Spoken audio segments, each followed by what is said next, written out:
그러면 침례신학대학교에 선교학 교수로 계시는 이현모 교수님께서 이제 한 십수년 전에 아프리카 선교를 다녀왔던 경험을 이제 책으로 쓰신 글이 있는데 그 내용에 이렇게 이제 고백을 하더라고요. 주일 예배가 되어서 그 아프리카의 오지 마을로 예배를 드리러 이 도시에서 그 이제 오지 마을로 이렇게 차를 타고 막 이동을 했습니다. 그런데 이제 마침 그 차 안에 미국인 신임 젊은 선교사가 같이 동행을 하게 되었습니다. 그 두 분과 차를 타고 쭉 이제 마을로 들어가는데 차가 달려가는 그 길에 갑자기 어디선가 그냥 이 검은 피부의 아이들이 그냥 막 튀어 나온다는 거예요. 그러더니 차 뒤를 막 맨발로 달려오면서 뛰어오는데 오지 말라고 위험하다고 창문으로 손짓을 내비쳐도 뭐 막무가내로 계속 쫓아오는데 심지어는 어떤 아이는 막 수백 미터를 지치지 않고 계속 따라오더라는 겁니다. 그렇게 이제 마을로 들어가서 주일 예배를 마치고 다시 이제 그 숙소가 있는 도시 마을로 이제 다시 나오는데 또 동일하게 그 나오는 길에 또 아이들이 그냥 막 튀어나와서 그 차 뒷공무니를 막 맨발로 달려 쫓아온다는 거예요. 뭐 다 아시겠지만 우리나라 경험이 있어서 다 아시죠. 먹을 거라도 얻으려고 돈 한 푼이라도 얻어보려고 하는 것이죠. 이 이현모 교수님이 그 젊은 미국 선교사 분에게 그날 저녁에 같이 이제 차를 마시면서 그런 얘기를 했답니다. 나는 오늘 그 차 뒤를 쫓아오는 아이들의 모습을 볼 때에 좀 남다른 마음이 느껴집니다. 왜냐하면 그것이 40년 전 저의 모습이기 때문입니다. 한국의 60년대 전후로 아이들의 모습이 꼭 지금의 이 아프리카 아이들의 모습과 같습니다. 예전에 한국은 그렇게 가난하고 못 살고 정말 미국 그 사람들에게 그렇게 먹을 것을 얻으려고 했던 그 모습에서 이제는 한국이 너무나 잘 살게 되었고 다른 사람을 도울 뿐만이 아니라 이제는 복음을 수많은 나라들에게 전해줄 수 있기 때문입니다. 그러면서 이 미국 신임 선교사에게 이렇게 말했대요. 아마 선교사님은 이곳에 오실 때 사명감을 가지고 오셨겠지요. 그런데 저는 아닙니다. 저는 다릅니다. 저는 복음에 빚진 마음을 갚아야 되겠다는 생각으로 가득합니다. 라고 그렇게 얘기했답니다. 여러분, 적어도 우리가 하나님의 은혜로 구원을 받았습니다. 라고 하는 그 믿음의 고백이 있다면 우리는 이것을 전해야 된다라는 사명감 이전에 나는 복음의 빛을 진 사람이라고 하는 빚진 자의 심정을 가져야 한다는 겁니다.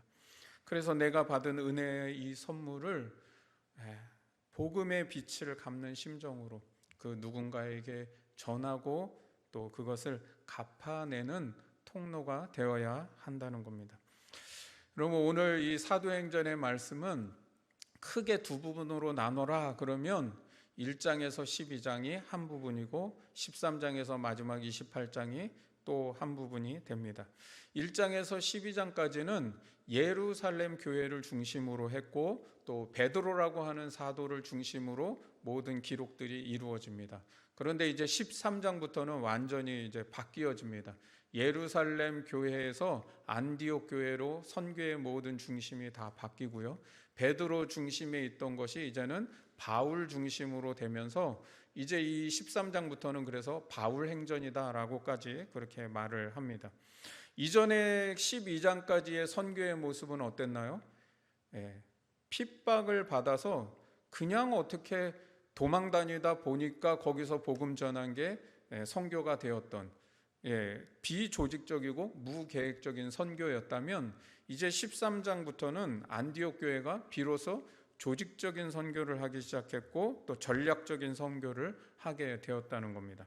그래서 바나바와 사울을 안디옥 교회가 이제 최초로 선교사로 파송을 하게 되는 것이고 이제 13장과 14장이 1차 전도 여행을 한 선교에 대한 기록을 남기고 있는 겁니다. 오늘 이 전도 여행의 말씀을 통해서 하나님께서 우리에게 주시는 말씀이 무엇일까를 묵상하는데 문득 전도라고 하는 단어를 떠올렸을 때 제 안에는 당연스럽게 선교적 삶이라고 하는 단어가 또 떠올랐습니다. 그러면서 또 한 번 생각하게 된 거예요. 선교적 삶이라는 게 무엇일까? 이 전도 여행의 말씀이 선교적 삶을 사는 우리에게 어떠한 의미를 전해주는 것일까를 그렇게 계속 생각해 보게 되었습니다.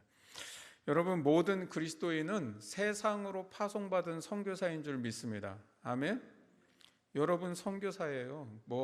누구만 교회에서 임명장 받아가지고 가는 게 선교사가 아니라 우리는 이미 세상으로 파송받은 선교사입니다. 그러면 우리가 선교적인 삶을 산다고 할 때에는 우리의 인생의 목적과 방향이 모든 면에서 패러다임이 바뀌어야 한다는 거예요. 생각이 다 바뀌어야 된다는 거예요. 일반적으로요, 많은 그리스도인들이 생각할 때 이렇게 생각합니다. 내가 젊을 때는 경제적인 안정을 위해서 좀 살고 노후 대책 잘 좀 세워놔서 이제 어느 정도 삶의 안정과 여유를 찾았을 때 내가 그때 주님의 일을 좀 하면 좋겠다 하는 생각을 갖는 분들이 일반적입니다.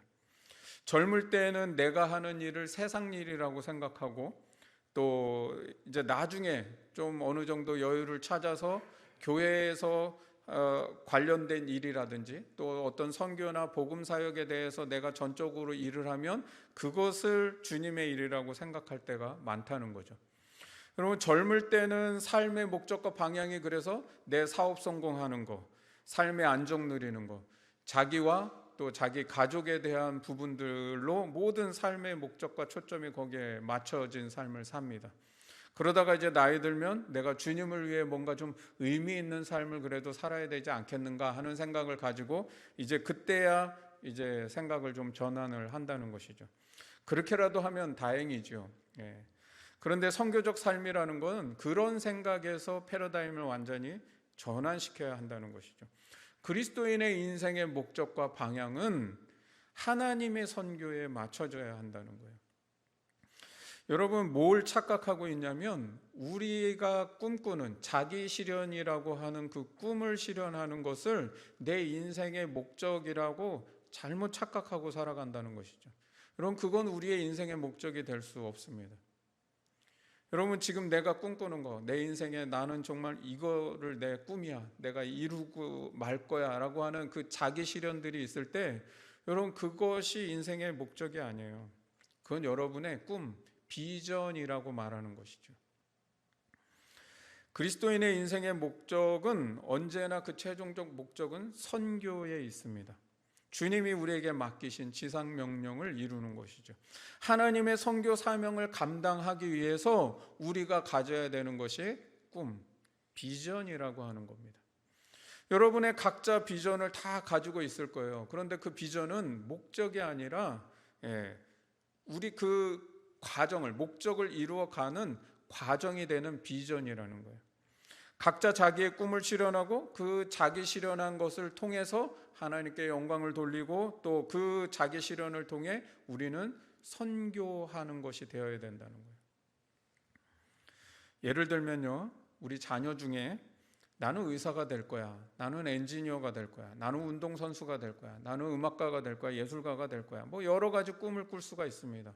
근데 우리 자녀들이 그 꿈꾸는 그 꿈은 자기 실현을 위한 비전이 되는 것이지 그들의 그 최종 목적이 아니라는 거예요. 우리 자녀들이 평생 직업을 선택하고 그 꿈을, 자기 실현을 이루기 위해서 열심히 노력할 수 있습니다. 그런데 그때 우리 자녀들에게 물어야 돼요. 너는 의사가 돼서 무엇을 하려고 하니? 너는 엔지니어가 돼서, 너는 음악가가 돼서 무엇을 하려고 하니? 라고 물어야 되는 거예요. 그러면 우리 아이들이 나는 무엇 때문에 된다고 얘기를 하겠죠. 여러분, 그렇게 해서 우리 자녀들이 내가 왜 이 꿈을 꾸고 있는지, 내가 왜 이 비전을, 이 자기 실현을 실현하려고 하는지에 대한 것을 생각하게 만들어야 합니다. 만약 그것이 우리 자녀들이 돈 많이 벌려고, 나 나중에 편하게 살려고 한다면 정말 큰일이죠. 그럴 때 계속 물어야 돼요. 그래? 돈 많이 벌어서 뭐 하려고? 그 많은 돈으로 너는 무엇을 하고 싶니? 너는 편하게 살려고 하는데 그러한 편함과 안정을 찾을 때에 너는 너의 삶에 어떤 가치를 가질 수 있겠니? 라고 물어야죠. 그래서 자꾸 그것을 묻는 이유는 뭐예요? 너가 가진 그 꿈과 비전이 너의 인생의 최종 목표가 아니라는 것을 깨닫게 해주는 거예요. 여러분, 사람들은 자기가 꿈꾸는 것, 자기 실현을 다 실현해도요, 가치를 느끼지 못하는 사람들이 굉장히 많습니다. 그래서 돈도 벌 만큼 다 벌었고 삶의 안정을 찾을 만큼 다 찾았는데 그때도 마음 한구석이 공허하고 내 인생의 어떤 의미와 가치를 발견하지 못해가지고 허함을 느끼는 거예요. 그래서 찾아다니는 게 뭐예요? 그때서야 비로소 남을 좀 돌아보고 어려운 사람 도와서 그런 어떤 선행으로 나의 어떤 그런 허함을 채우려고 하는 게 보통 믿지 않는 사람들의 삶의 모습들이죠. 여러분, 그런데 인생의 참된 보람과 가치는 그런 선행으로도 채울 수 없다는 걸 알아야 합니다. 아무리 좋은 일 열심히 하고요, 남 그렇게 많이 도우며 살아도요, 그것이 우리의 영혼을 채우지 못해요. 왜냐하면 인간의 영혼을 하나님만이 채울 수 있는 공간이 있다라고 말하잖아요. 여러분, 우리는 그래서 하나님을 믿어야 하는 것이고 우리의 꿈을 이루되 그 자기 실현이 반드시 하나님이 우리에게 주신 인생의 목적, 하나님의 선교와 연결이 되는 삶을 살아야 한다는 겁니다. 여러분, 몇 년 전에요, 욜로족이 늘어난다라는 얘기 들어보셨죠? 욜로족이 뭡니까? 욜로족? You only live once, 이거의 약자를 따가지고 욜로 이렇게 이제 얘기를 하는데, 이 욜로족이라고 하는 것은 한 번뿐인 인생이라는 거예요. 그러니 지금 나를 가장 만족하게 하고 내 인생을 행복하게 해줄 수 있는 일에 그냥 모든 걸 다 투자하고 살아간다는 거예요. 그래서 뭐 아끼고 뭐하고 이런 거 없습니다. 지금 내가 가진 것으로 즐기며 살아가자는 거예요. 한 번뿐인 인생이니까 내가 원하는 걸 위해서 과감하게 투자하고 사는 삶을, 그런 라이프 스타일을 욜로족이라 하죠. 그런데 이와 반대로 이제 파이어족이 나왔습니다. 파이어족은 뭔지 아세요? 뭐 벌써 뭔가를 불사르는 족들 같죠? 네. 여러분, 이 파이어족은 경제적인 자립을 최대한 빨리 이루어서 조기 은퇴를 해서 남은 인생을 즐기며 살아가자는 라이프 스타일을 가진 게 파이어족들입니다. 그러니까 이 파이어족은 욜로족하고 삶의 형태가 조금은 반대죠.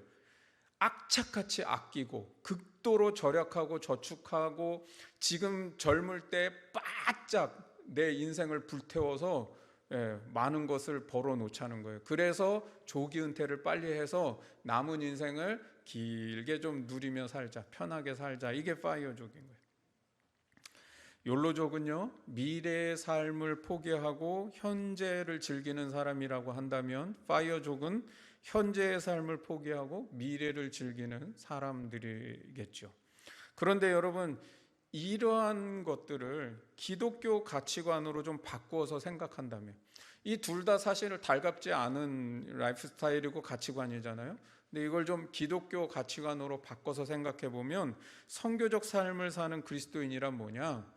나중에 하나님의 그 선교를 이루기 위한 그 최종 목표를 항상 바라보면서 오늘의 이 현재를 준비하며 살아가는 사람이라는 거예요. 여러분, 나의 전공, 직업으로 쌓아놓은 그 경력들, 이 모든 것이 하나님의 선교와 연결될 수 있는 인생을 살아가는 거예요. 그걸 준비해 가는 거예요. 교회에서 무슨 선교를 한다고 해가지고 따로 준비를 시켜가지고 선교를 하게 하는 게 아니라 이미 우리가 가지고 있는 전공, 내 직업, 내 인생 경력을 가지고 선교 사역을 할 수 있게 연결이 되게 하라는 거예요. 아직도 감이 잘 안 오시죠? 네. 여러분, 제가 신학교 공부할 때 안경을 전공한 친구가, 동기가 같이 공부를 했어요. 근데 제가 한 번은 그 친구하고 대화를 나누다가, 야, 너는 왜 안경을 전공해가지고 여기 왔냐? 그랬어요. 그랬더니 이 안경학을 전공한 게 목적이 있어서 한 거예요. 나는 브라질 선교를 가는 게 내 꿈이야. 근데 브라질은 그 인구의 20%, 그러니까 한 4천만 명이, 그러니까 거의 우리나라 인구 되는 인구가 시력이 다 안 좋대요. 그리고 이 눈이 안 좋은데 경제적인 이유 때문에 그 시력 교정을 받지 못하고 살아가는 사람들이 그렇게 많다는 거예요. 그래서 브라질에 가면 안경을 전공해서 가면은 해줄 수 있는 게 굉장히 많고, 그래서 안경 해주고 또 시력 교정 같은 거 도와주고 이런 걸 해주면 너무나 좋아한다는 거예요. 그러니까 이 선교적인 도구가, 훌륭한 도구가 된다는 것이죠. 그래서 이 친구가 그렇게 하는 것을 제가 이제 얘기를 들었던 기억이 있습니다. 예를 드는 거니까 부담 갖지는 마시고, 우리 백 집사님이 안경 전문가시잖아요. 그러면 이런 얘기예요. 교회에서 브라질 선교사 보낸다고 뭐 준비시키고 뭐하고 할 필요가 없이 이미 준비된 선교사예요. 네. 가시면 됩니다. 주역까지 나오네요. 여러분, 바로 이런 걸 얘기하는 겁니다. 내 직업이 훌륭한 선교의 도구가 될 수 있다는 겁니다. 사회복지를 전공한 분 계시면 개발도상국에 아직 사회복지가 낙후한 지역에 그런 복지를 위한 역할들을 할 수도 있겠고요. 교육을 전공하신 분은 교육이 낙후한 지역에 가서 유치원이나 또는 그런 학습 지원을 통한 선교를 할 수도 있죠. 굳이 해외에 나가는 것만 생각할 필요도 없습니다. 독서 모임 같은 것을 통해서 우리나라에서도 얼마든지 그런 모임들을 통해 선교할 수 있죠. 음식 솜씨가 좋다? 반찬 가게를 하는 겁니다. 그런데 그냥 하는 게 아니라 좀 선교적인 전략을 갖고 생각하는 거죠. 그래서 반찬 가게를 사회적 기업으로 내는 거예요. 아니면 요즘 시에서 협동조합으로 해갖고 하는 것도 많으니까 반찬 가게를 협동조합으로 만들어 놓은 거예요. 그래서 그걸로 이윤도 창출하며 그것을 가지고 선교와 연결하게 해볼 수도 있다는 거죠. 농사를 지으면 농사로 할 수 있고요. 선교적인 삶에 대한 패러다임만 전환시키면 내 직업과 전공과 또 인생의 모든 경력들을 통해서 얼마든지 선교할 수 있는 일들이 많다는 것이죠. 여러분, 우리 인생의 꿈인 자기 실현을 이루어내는 것이 나만을 위한 삶이 아니라 하나님의 선교와 자연스럽게 연결될 수 있게 하라는 겁니다. 문제는 선교적인 삶에 대한 이해가 부족하고 선교라고 하는 것에 대해서 이미 마음에 많은 부담을 갖고 무슨 예전에 그 해외에 꼭 선교 나가야 되는 것으로만 자꾸 연결을 하니까 이것들이 잘 연결이 되지 않을 뿐이지, 인생의 절반을 그래서 나를 위해 살고 인생의 남은 시간을 주님을 위해 산다? 여러분, 이 생각을 빨리 바꿔야 된다니까요. 그건 예전에 우리가 그렇게 배웠지요.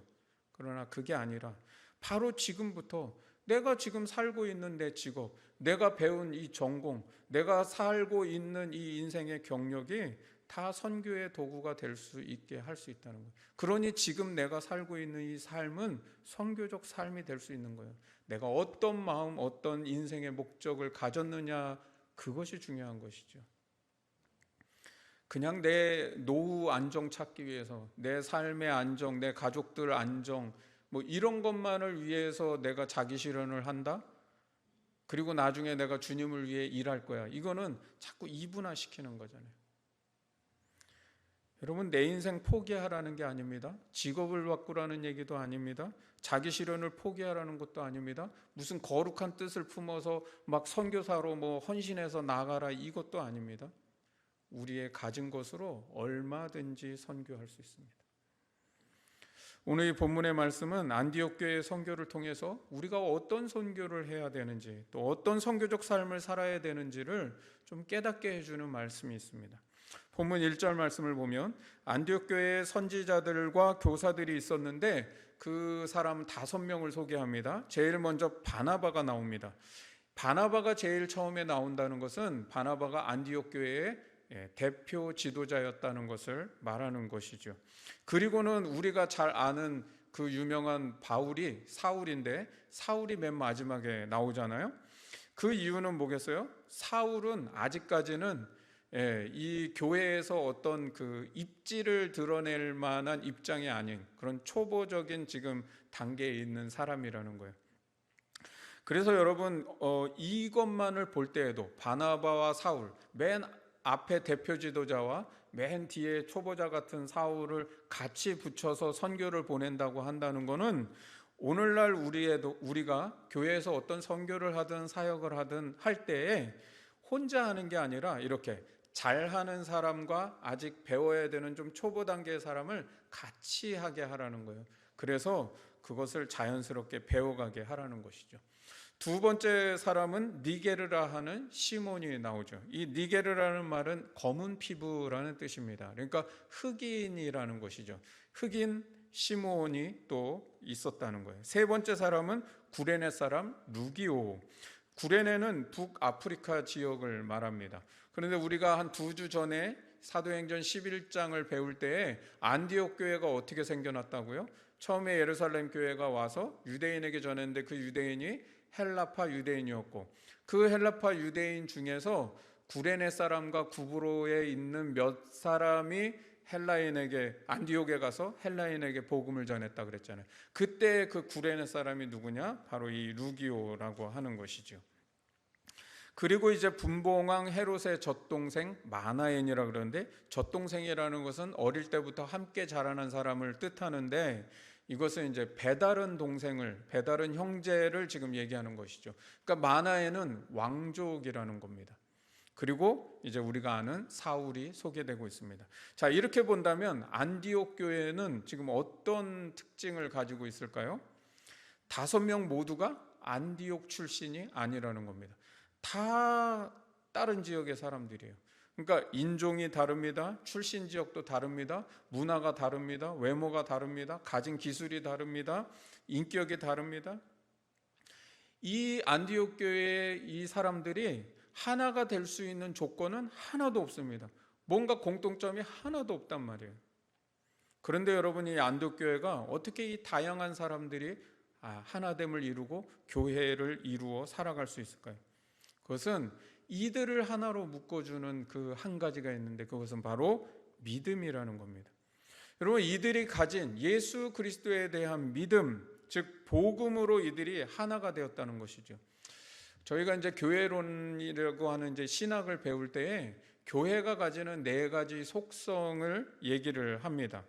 자, 교회가는 4가지 속성을 가지는데 첫 번째는 교회의 통일성, 하나의 교회입니다. 두 번째는 교회의 거룩성, 거룩한 교회. 세 번째는 교회의 보편성, 보편적 교회. 네 번째는 교회의 사도성, 사도적 교회라는 거예요. 무슨 말인지 하나도 모르겠죠? 네.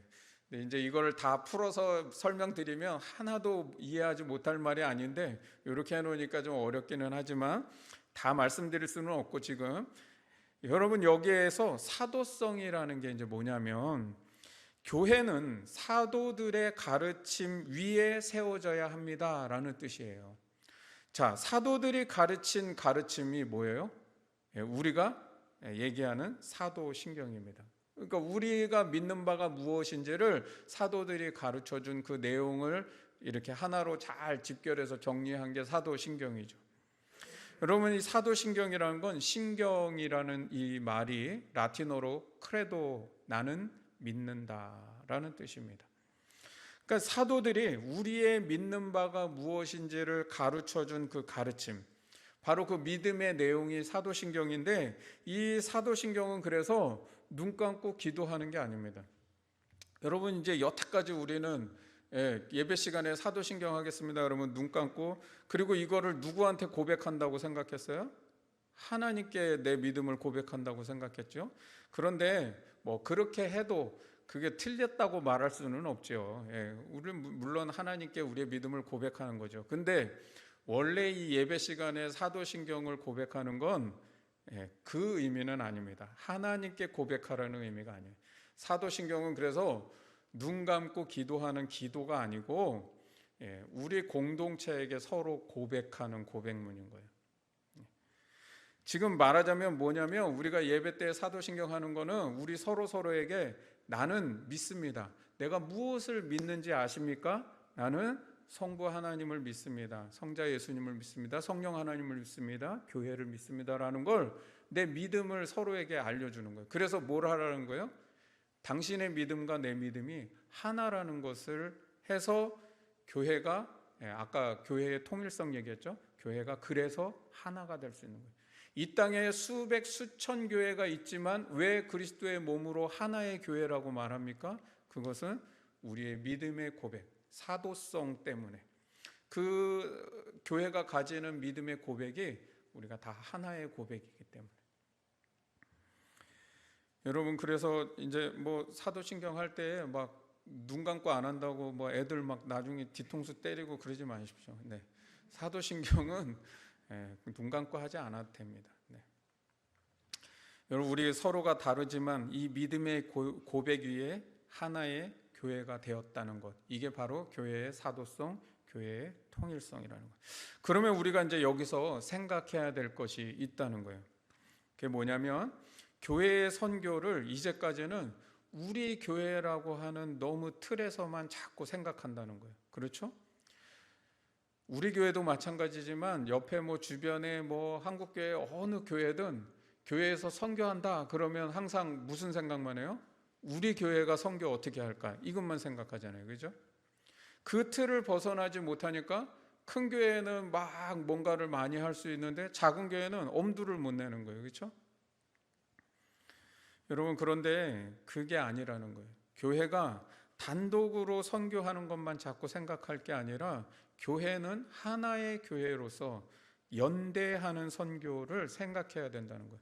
근데 한국교회 현실은 여태까지 이런 연대하는 선교를 잘 생각 안 한다는 거죠. 그러니까 교회의 사도성과 통일성 말로만 하고 학교에서 배우기만 배웠지 실제로 목회 현장 속에서는 하나도 교회가 연대하지를 못하는 것이 오늘날 우리 한국교회 현실이라는 거죠.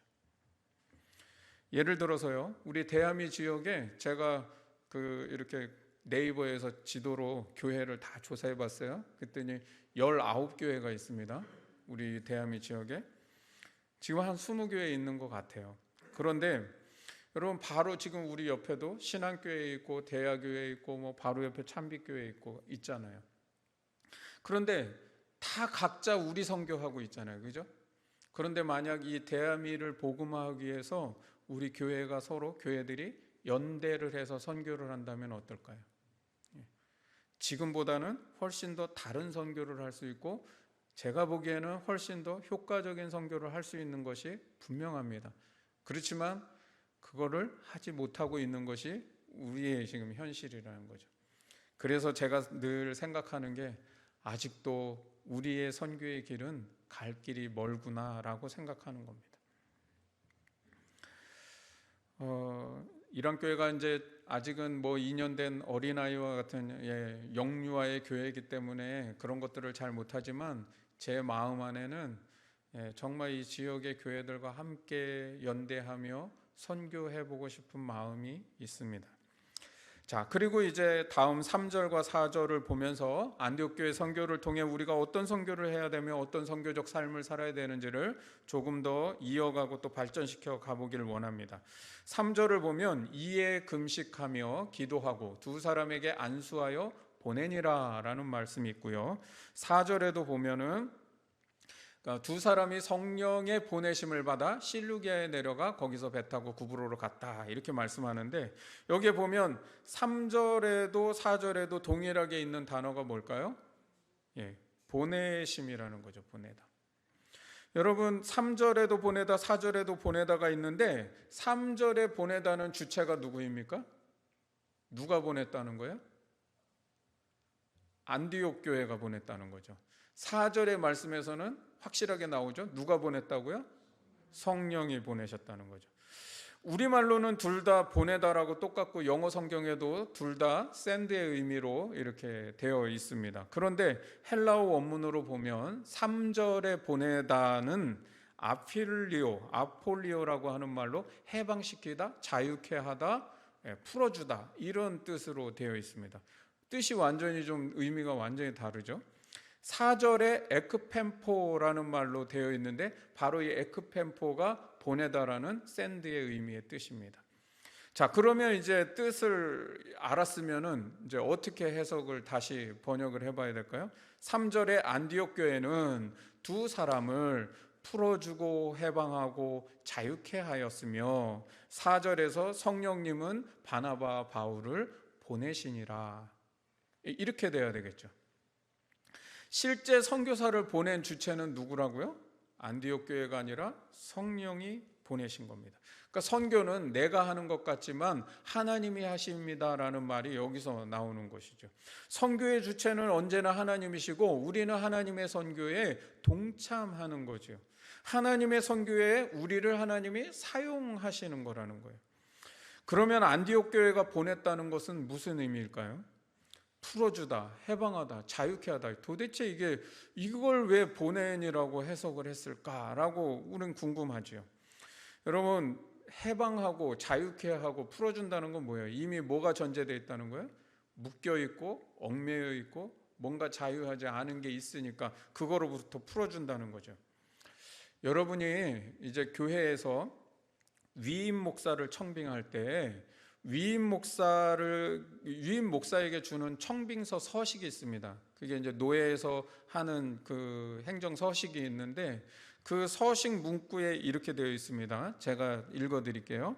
교인들은 귀하께서 목사의 제덕과 능력이 구비되어, 그러니까 지금 여러분들이 목사인 저에게 청빙서를 주는 내용인 거예요. 그래서 교인들은 귀하께서 저에게 목사의 제덕과 능력이 구비되어 우리 영혼의 신령적 유익을 선히 나누어 주실 줄로 확신하여 귀하를 본교회 위임 목사로 청빙하오며 겸하여 귀하께서 시무 기간 중에는 세상에 얽매이지 않도록 하기 위해서 본교인들이 모든 일에 편의와 위로를 도모하며 주 안에서 순복하고 주택과 사례비를 드리기로 서약하며 이를 확실히 증명하기 위하여 서명 날인하여 청원하오니 허락하여 주시기 바랍니다. 이렇게 되어 있어요.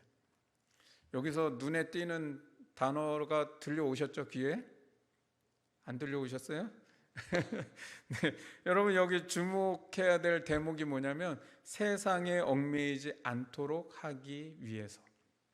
이게 우리가 안디옥 교회가 보냈다고 하는 의미가 여기서 나오는 겁니다. 이 바나바와 사울이 선교에 전념할 수 있도록 그들이 세상에 얽매이지 아니하도록 안디옥 교회가 이들을 해방하고 자유케 하고 물심양면으로 도와주었다 하는 내용이 바로 보내니라의 뜻이라는 거예요. 그러니까 안디옥은 보내는 주체가 아니라 뭐예요? 보내는 주체는 성령이 보내신 거고 안디옥이 보냈다고 하는 것은 뭐예요? 선교를 잘할 수 있도록 풀어주었고 자유케 하고 세상에 얽매이지 않게 해주었다라는 뜻이죠. 그러니까 교회는 성령의 보내심에 감동받고 순종하는 성도가 있다면 그 사람이 선교에 전념할 수 있도록 협력하고 지원해 주는 역할을 해야 된다는 겁니다. 그래서 우리 교회가 선교사님들을 후원하고 또 선교지 교회들을 후원하고 돕는 것이죠. 이것이 안디옥 교회가 보내니라라고 하는 선교의 모델을 우리 교회가 지금 감당하고 있다는 거예요. 여러분, 교회의 사도성과 통일성을 생각하고 교회의 선교가 연대해야 된다는 것을 생각하고 안디옥 교회가 보냈다는 것의 의미가 무엇인지를 생각해 본다면 꼭 우리 교회가 직접 나서서 선교비를 써야 된다는 생각 갖지 않아도 된다는 것이죠.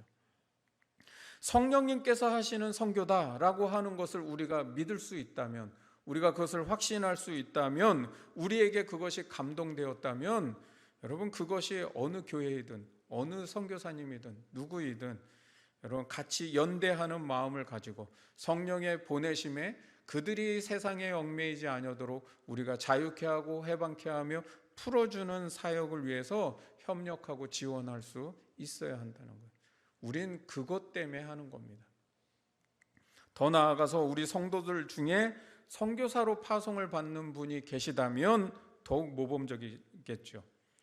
그렇지 않더라 하더라도 선교사로 나가려고 하는 분이 계시다면 우리 교회가 파송교회가 되어주는, 후원교회가 되어주는 것도 우리가 할 수 있는 선교 사역이라는 겁니다. 여러분, 우리 순 섬김 프로젝트 제가 말씀드린 게 뭡니까? 이전에는 늘 교회가 모든 걸 다 기획해가지고 자 이런 선교하십시오, 이런 섬김하십시오 해가지고 여러분들이 거기에 헌신하게끔 만들었었죠. 그런데 문제는 뭐냐면 교회 성도들은 정작 거기에 어떤 은사가 없고 내가 거기에 대해 전공한 것도 아니고 난 잘 알지도 못하고, 그러니까 뭔가의 부담을 가지고 또 그것을 그냥 해야 된다는 의무감에 하게 되는 일들이 너무 많다는 것이죠. 근데 그것을 패러다임을 바꾸는 것이죠. 우리가 가진 이 다양한 에너지들, 이미 갖고 있는 우리의 직업, 전공, 또 우리가 잘 할 수 있는 것이 무엇인지를 알고 그것을 통해서 우리가 할 수 있는 사역이 무엇일까를 우리 안에서 만들어내고 그것을 교회가 협력하고 지원하는 것이, 그것이 성령이 우리를 선교의 자리로 보내신 것이고 또 교회는 그 보내신 여러분들을 협력하고 지원하는 것이니까 이것이 정말 우리가 하나님의 말씀대로 잘 순종하는 선교겠죠. 여러분, 이제 교회가 진짜 환골탈태해야 합니다. 제발 교회 중심적 선교 좀 벗어났으면 좋겠습니다. 교회는 성령 중심의 선교를 해야 합니다. 성령 중심의 선교를 해야 된다라고 하는 말은 무슨 뜻이냐면 성도들이 자기의 은사, 경력, 전공, 직업을 살려서 선교 사업과 연결이 되도록 하라는 거예요. 여러분들 안에 성령의 감동이 일어나서 내가 가진 이 인생 경력이 어떻게 하나님의 선교에 연결될 수 있을까를 하나님 앞에 고민하고 묻고 기도할 때 성령이 우리 안에 주시는 그 감동을 받아서 그걸로 우리가 사역할 때에 교회는 그 사역을 전적으로 지원하고 협력하며 하는 그런 사역이 돼야 된다는 거예요. 그런 선교가 돼야 된다.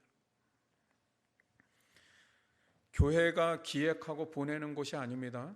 성령이 기획하시고 보내시는 곳에 교회는 순종하고 협력하고 지원하는 것이 돼야 된다는 것이죠. 여러분, 앞에서 말씀드린 것처럼 그래서 뭐 반찬 가게를 한다든지 뭐 독서 모임을 한다든지 이런 거 다 약간의 회비를 받고 또 그런 그 사업으로 할 수 있다는 것이죠. 백집사님 브라질 가신다면 우리 교회가 전적으로 다 돕습니다. 저는 여러분, 우리 성도들이 지금 60대이신 분들은 나의 인생 후반전을 어떻게 선교와 연결할 수 있을 것인가 하나님 앞에 좀 고민을 하고 물어보십시오. 그래서 시니어 선교사로서의 삶을 살아가셨으면 좋겠습니다.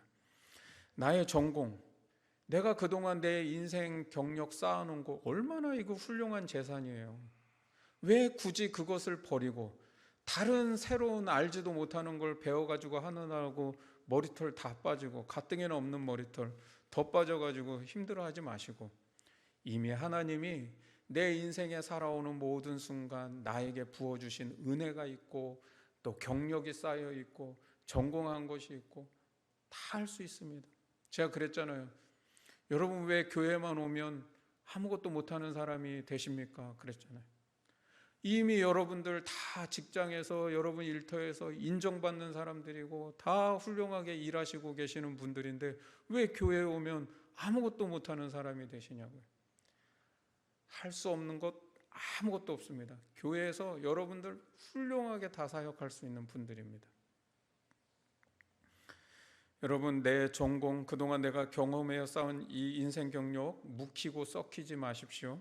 그동안 내가 수고하고 애써온 삶이 겨우 내 삶, 안정된 삶하고 밥 먹고 살기 위한 것이 되도록 그렇게 전락시키지 마십시오. 하나님이 우리의 삶을 그렇게 값없는 삶으로 주시지 않았습니다.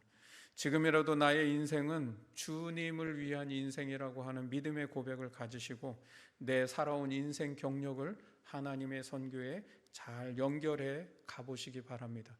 사소한 것, 작은 것부터 연결해 가십시오. 주님은 특별한 것, 대단한 사역을 원하고 우리가 이전에 배운 어떤 선교라는 단어의 개념처럼 그런 막 거창하고 막 뭐 임명받아야 나가고 하는 그런 거 아닙니다. 여러분, 내 일생의 모든 순간, 바로 지금 이 순간부터 특별한 준비가 아니라 그 인생 경력으로 선교하는 겁니다. 그리고 지금 20대와 50대, 아니 20대에서 50대 개념을 바꾸십시오. 내 인생의 목표와 목적이 하나님의 선교임을 깨달으십시오. 내 꿈이, 내가 가졌던 그 자기 실현의 꿈과 그 비전이 내 인생의 목표가 아님을 깨달으십시오. 지금 내가 열심히 일하고 경력 쌓고 자기 실현하는 거 노력하십시오. 괜찮습니다. 그게 세상 일이 아닙니다. 내가 하나님의 선교를 위해 준비하는 일이라는 것을 기억한다면 그것은 선교입니다. 겨우 여러분의 성공과 안정된 삶, 노후 대책 세우느라고 여러분 그런 세속적 가치를 조금만 바꾸어 보십시오. 내 인생이 돈을 버는 것이 목적도 아니고 내 인생 경력 쌓는 게 자기 실현하는 게 목적이 아니잖아요. 하나님의 영광과 하나님의 선교를 위해서 한다라고 패러다임과 가치만 바꾼다면 지금 내가 열심히 살아가고 있는 그 일터의 모든 삶이 하나님의 선교임을 기억하십시오. 저는 우리 자라나는 아이들도 이런 꿈을 좀 꾸게 해주고 싶습니다. 그리고 우리 젊은 부모들이 이런 선교의 마음을 가지고 우리의 자녀들을 같이 양육해 나갔으면 좋겠습니다. 여러분 오늘 이 말씀을 좀 우리 마음에 잘 담아서 우리의 삶의 모든 것이 지금 인생 전반전을 살고 계신 분은 나중에 나의 그 시니어 선교를 위해서 준비하는 삶이 되시고 지금 인생 후반전에 들어오신 분들은 나의 인생 후반전을 시니어 선교사로 어떻게 살아갈 것인지를 고민하며 하나님 앞에 믿음으로 사실 수 있기를 주님의 이름으로 축원합니다.